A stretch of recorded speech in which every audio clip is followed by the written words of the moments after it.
who are already stressed, they ask how much. Then you start explaining, no, services are free for your child. In my country, 20% of children are born with serious health problems. Before the hospital opened, there was almost no accessible treatment available, leaving many as social outcasts. In some of our societies, they think that these children, there is a curse or a spell upon them. By the end of their surgeries, many of the patients walk out as new people. However, it costs nearly $8 million a year to run this hospital. What does the future hold? The Children's Hospital of Entebbe, Thursday at 8:30 and 19 GMT.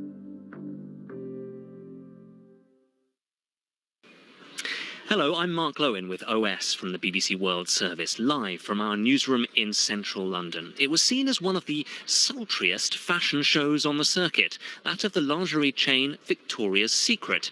But it was also slammed by some as sexist and outdated, cancelled in 2018. Last night it returned to New York, including for the first time transgender and plus-sized models. Is it time for the fashion industry to evolve? We'll discuss it all after the news.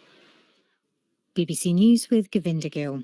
The US envoy to the United Nations, Linda Thomas-Greenfield, has told an emergency meeting of the Security Council that Washington has made it clear to Israel it must do everything possible to avoid civilian casualties in Gaza.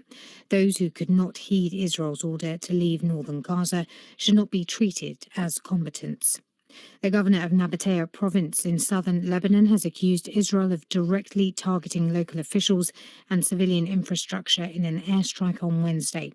The mayor of Nabatea city was killed in the attack, along with 4 of his colleagues and an unknown number of civilians.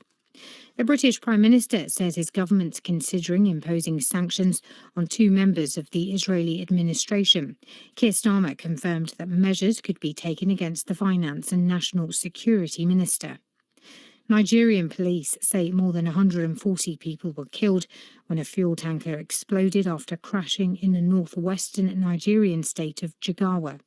The victims had been trying to recover leaking petrol, having overwhelmed officers trying to keep them away from the scene. Ukraine's President Volodymyr Zelensky has presented a comprehensive strategy to win the war with Russia. He told Parliament an essential part of the so-called victory plan was for NATO to invite Ukraine to become a member and that Kyiv's allies must end restrictions on long-range strikes on Russia. The European aerospace giant Airbus has announced it's laying off up to 2,500 workers from its defence and space division. Researchers in the UK have discovered how human skin is created from a stem cell.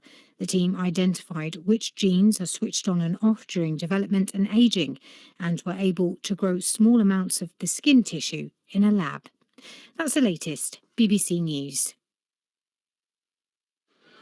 Hello and welcome to OS on the BBC World Service with me, Mark Lowen, coming to you from our newsroom here in central London. I'm still watching the screens in front of me where the UN Security Council urgent meeting on northern Gaza is still going ahead. The Russian permanent representative to the UN is speaking. Of course, we'll have a very different opinion to those of his Western colleagues. We will bring you any news lines that emerge from that in the next half hour. But while we keep our eye on developments there, let's change gear entirely to a very different story, to one often associated with feathered wigs, brightly coloured wings and rather tight lingerie, because the annual Victoria's Secret fashion show, one of the sultriest on the international fashion circuit since it began in 1995, was cancelled 5 years ago